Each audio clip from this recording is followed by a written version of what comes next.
to invite Mr. Bhupati sir give a speech. மகிழ்ச்சியான மாலை வேளை, சிறப்பான அரங்கம், அற்புதமாக நடந்து கொடுக்கின்ற லிட்டில் ஸ்டார்ஸ் ப்ளே ஸ்கூல் பள்ளியினுடைய 9வது ஆண்டு விழாவில் வாழ்த்துறை வழங்க வாய்ப்பு கிடைத்தில் பெருமகிழ்ச்சி அடைகிறேன். ஒரு குழந்தை எந்த இலக்கை வேணால் அடைய முடியும், எவ்வளோ உயர்த்தி வேணால் போக முடியும். ஆனால் அந்த குழந்தை போகிறதுக்கு முதல் ஸ்டெப் எங்கே இருக்குன்னாக்கா அந்த ஸ்ட்ராங்கான ஸ்டெப்பாக இருக்கணும். ஒரு இமயமலை மிகப்பெரிய உயரம் என்ன எவரெஸ்ட் சிகரம், அங்கே போகணுன்னா கூட என்ன பண்ணணும், முதல் ஸ்டெப்பு கான்ஃபிடென்ட்டாக ஸ்ட்ராங்காக எடுத்து வைக்கணும். அத்தகைய இந்த பள்ளியின் மூலமாக இங்கே படிக்கின்ற அத்தனை குழந்தைகளுக்கும் ஒரு கான்ஃபிடென்ட்டான ஸ்ட்ராங்கான ஸ்டெப் எடுத்து வைக்கும் மூலமாக அத்தனை குழந்தைகளும் மிக உயரத்தை அடைய வேண்டும் என்று ஆண்டவனை கேட்டுக்கொள்கிறேன். முன்னே ஒரு 20 வருஷத்துக்கு முன்னாடி ஒரு ஃபேமிலிஸ் எடுத்துட்டோம்னா குறைந்தபட்சம் ஒரு 3 குழந்தைங்க இருப்பாங்க, ஒரு 5 குழந்தைங்க, ஒரு 7 குழந்தைங்க இருப்பாங்க, அதிகமாக கூட இருக்கலாம்.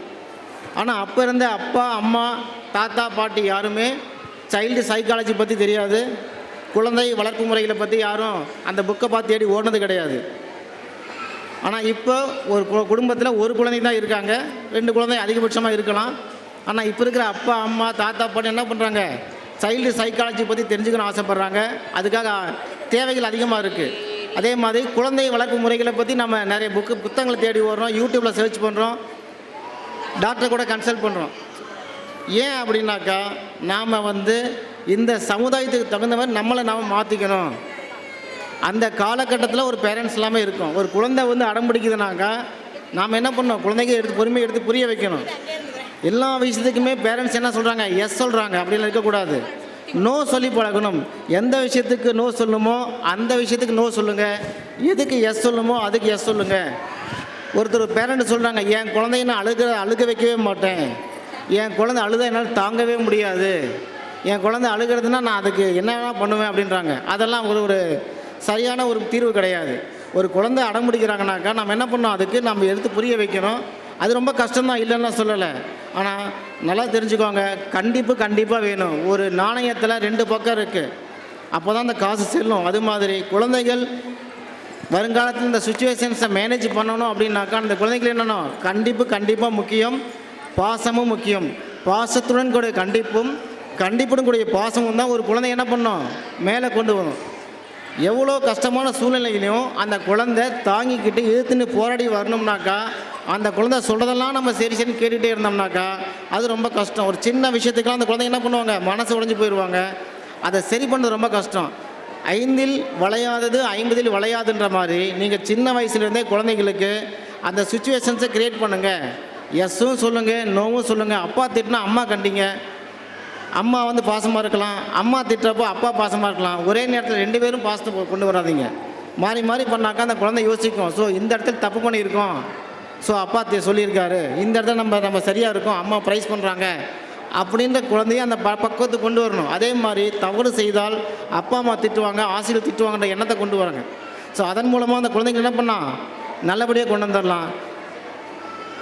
அதே மாதிரி குழந்தைகளை விட்டு கொடுக்கக்கூடிய அந்த பழக்கத்தை கொண்டு வரணும். எப்படின்னாக்கா ஒரு ஸ்நாக்ஸ் வாங்கிட்டு வரோம், அந்த ஸ்நாக்ஸ் கொடுத்து என்ன செய்யலாம், குழந்தைக்கு அம்மா கொஞ்சம் கொடுத்துரு, அப்பா கொஞ்சம் கொடுத்துரு, தன் சகோதரனும் கொஞ்சம் கொடுத்துருன்னு சொல்லி பழங்க.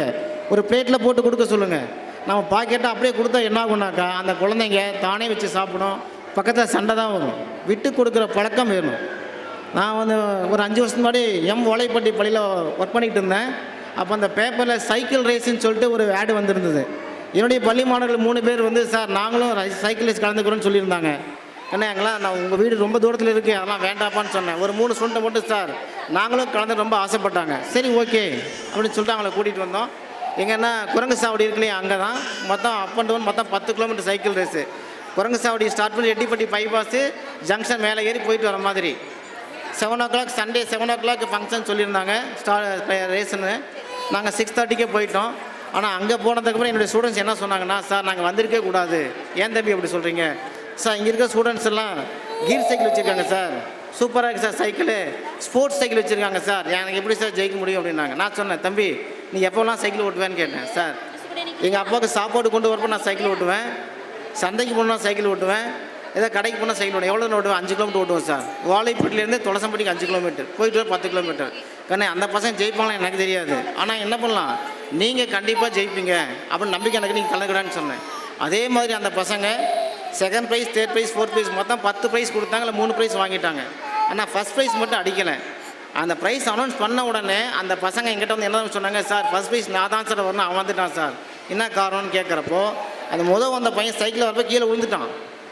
பின்னாடியே வந்து அவங்களோட கேர்டேக்கர் என்ன பண்ணியிருக்காங்க, வண்டியில் உட்கார வச்சுட்டு சைக்கிளை பிடிச்சிட்டு வந்து முன்னாடி வந்து விட்டுட்டாங்க.